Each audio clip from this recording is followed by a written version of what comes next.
Hello everyone, Teacher here, and welcome to another video.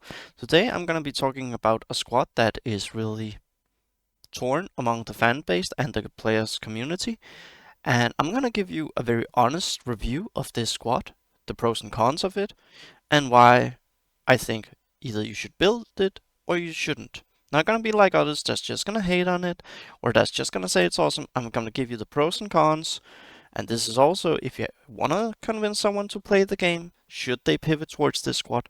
Yes and no. So without further ado, let's take a closer look.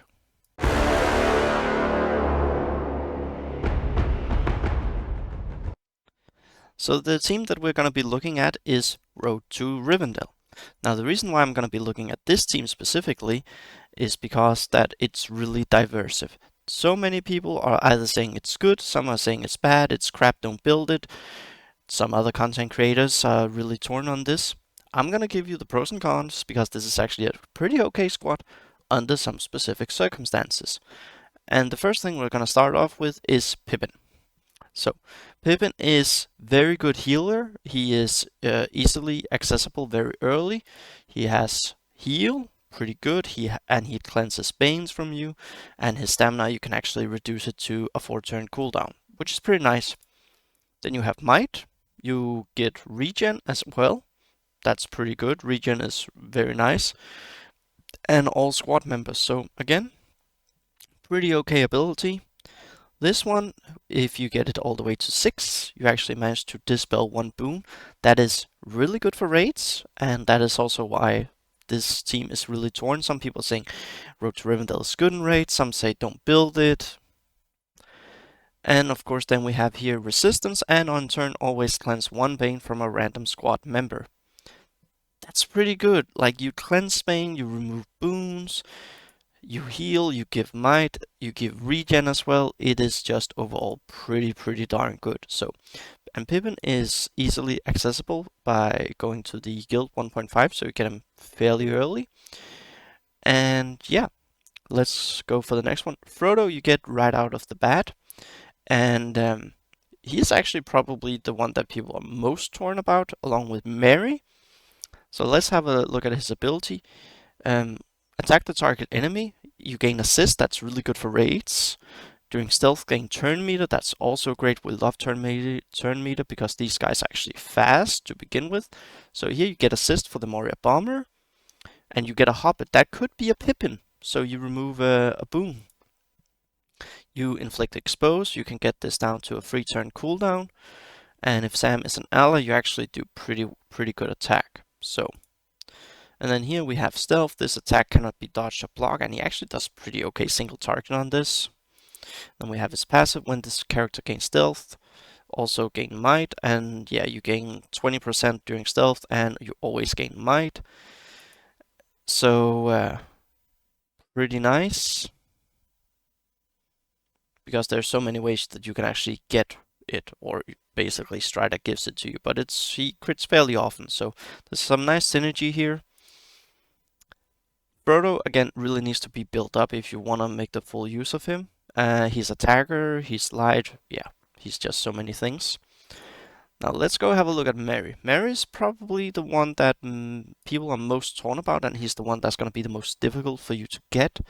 The reason why that is because he's in Hard Chapter 3.1, so you need to build some shadow characters to actually get him, but we'll be covering that in a different video. Now, he always gains assist as well, and he prioritizes Pippin. That means the Cave Troll is gonna lose boons. Of course, there's hold the resistant focus and enrage check, but still, something here is really good. You can call an always call an assist, call an extra random hobbit to assist, so that's 2 attacks. That's actually really good on the Moria Bomber here. And you dispel boons as well. You actually dispel 3. You gain a Pippin assist probably. Like there's a 1 in 3 chance times 2 at level 6. So you could probably dispel 4 boons. That's a lot of boons from the troll. You gain, everyone gains haste. You can actually gain haste for 2 turns, which is so good because they're really that fast. And grant stamina to 1 random, to 1 additional, and then to 2 additional random allies. So actually, here it says to 1 random hobbit ally, and then here, so basically everyone would be gaining stamina. And then here, this one is as it is. Like, his focus is nice because he can get the marked on, etc. You gain immunity. It is okay, but honestly, could be better for the synergy. It is quite nice because you want him to be alive for the keen eye, the shortcut, and Pippin can also gain it, so Pippin can heal. So there's some okay to it. Then we have the MVP of the squad, Sam Gamgee. Gardener's Strike. Attack the enemy and chance to gain Fortitude. And at max you always gain Fortitude, and it's pretty okay damage. Like, it's 190, that's a lot for a basic attack. And resistance, so he doesn't get the debuffs on him, that's pretty good. Then we go here for his press on ability. Gain 1 stack of provoke, 1 stack of nimble, 60% chance to grant to a wounded ally. Then here you can always get the nimble stack, you gain 2 provokes, it's a 4-turn cooldown, but as he's fast, like, I cannot understate this, they are really, really fast. And then we have his let's call it his MVP ability. Like, if you put a level 7 max geared Ironhide over Sam is gonna end up winning that because he can heal, he can blind, he's fast. Sam can beat Ironhide in a one-on-one. Elden is a different thing because Elden gains the nimbles, he has weaken, and he has deadly, regen, and so on. And this attack cannot be dodged, and it can actually work on the cave troll if it doesn't resist check it. So yeah, you gain a 20% health. You actually do, let's see how much, 40, 72, 10 damage. That's pretty good. And here we can see that you actually can gain a 75% chance to retaliate. So let's say I max Sam. He retaliates against the troll a lot because the troll has a lot of AoE stuff. So yeah, Sam pretty good, and he is just a beast. And we of course come to the leader of the 4 hobbits, Strider. Strider, we get him for free, so obviously you're gonna get him well built, and with the star changes it's just great. You get 5 shards here and there for his the quest that you do in game. Now we're not gonna be looking at this here because this is locked by the green material. So here you could actually gain them 10% damage, 5% armor. And of course, whenever he crits grant stealth, that doesn't happen. And he can actually crit quite well, so you can actually gain stealth on a lot of them. And here, if there's a bane on them, marked for instance, expose, etc., then he does way more damage. And let's say here it's 150, 170, 190, and we add 10 on each, that's a 220 on the basic. That's pretty good, and he has some good stats to back that up with. And here, a 3-turn cooldown is really good, and you inflict burn. Again, that's really good on the cave troll, etc. Here you have more damage. You actually gain 200, and you get a crit percentage chance of 20.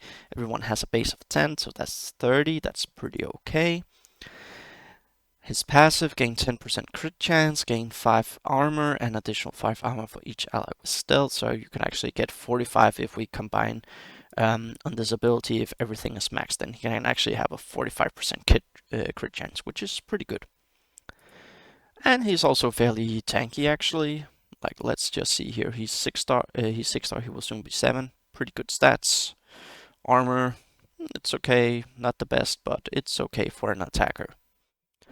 So overall, the squad is gonna be really, really great for you if you want to play with it. Now, that was all the positive. Now let's focus a little bit on the negative. They're squishy.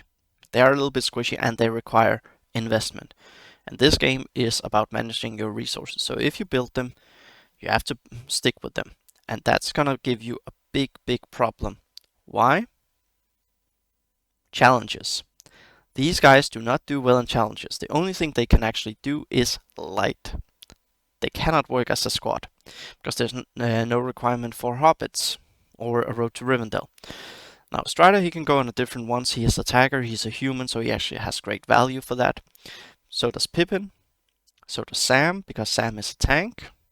Pippin is a support actually. I believe he's labeled as, yeah, he's support, so that's actually pretty good as well.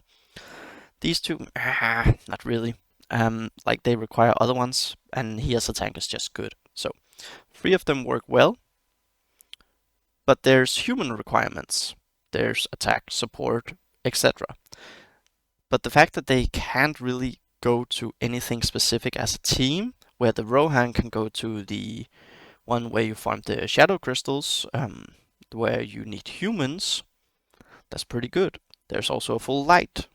There are many, many different options. So towards the daily rewards that you can get, they will hamper you a little bit. And that's something to be careful of, because that's pretty problematic. So if you build them, you have to stick with them. Now they're going to be good for raid, but you are going to be behind in daily challenges. And the reason for that is when we reach level 40, as you can see they are, that is when XP becomes a big, big, big problem. And if you are free to play, like we would build them as a free to play account, you're gonna really be behind in the daily challenges. So I would say I wouldn't build them.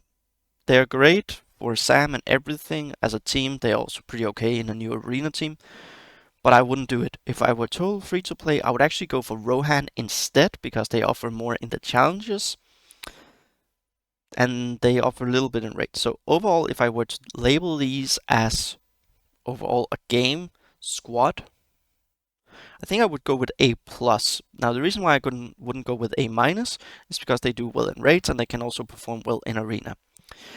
Why I wouldn't label them at A is because we have an amazing tank, we have an amazing healer at Grand Smite, and we have an amazing lead who does a lot. He's really a plug and play character. The reason why they wouldn't get S is because of these two actually, that they don't really work in squads outside of this. This guy is really like, you can just take him out, put him in a different team in raids, need his damage, etc. But then these kind of fall away. So that's why we land on an A+. You can do well in arena with them. They require a lot of investment. That's also another reason why not to go to S tier. They're free to play friendly. They're good for light side. You get rewards from Sam. That's pretty good.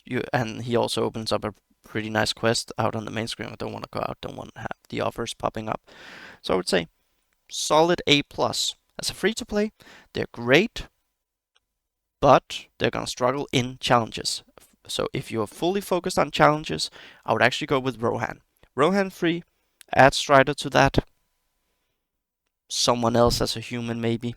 Maybe Wubate if you were farming him in Arena Store, and then you have a pretty nice team with 2 tanks. You don't really have a healer though, so you could go with Halbarad from the Arena Store. But yeah, that's basically my judgment on Road to Rivendell. They're good for raid, they're good for arena, they're good for light side, they're good for Samwise himself, and he is a beast if you get him up.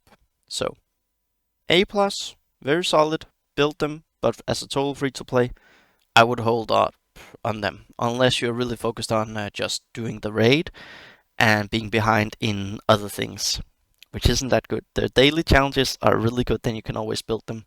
Like just to level 40, like this can basically get... Like this is just below a difficulty 2 attempt, a little bit more in some star ranks. Like if I got them to 6, then I would build them up. But it's gonna take a little bit of time, and there's just so many other things that you can actually do. But that's for a different video. So this was a very honest review of the Road to Rivendell. A+, they're worth it, but it will put you behind in certain other situations in the game. So it's really a judgment call. Personally, I would do Rohan because they offer more in daily challenges and they can also perform well in raids. But here you have it. Make sure you check this out. Drop a like in the comments, and I'll see you in the next one.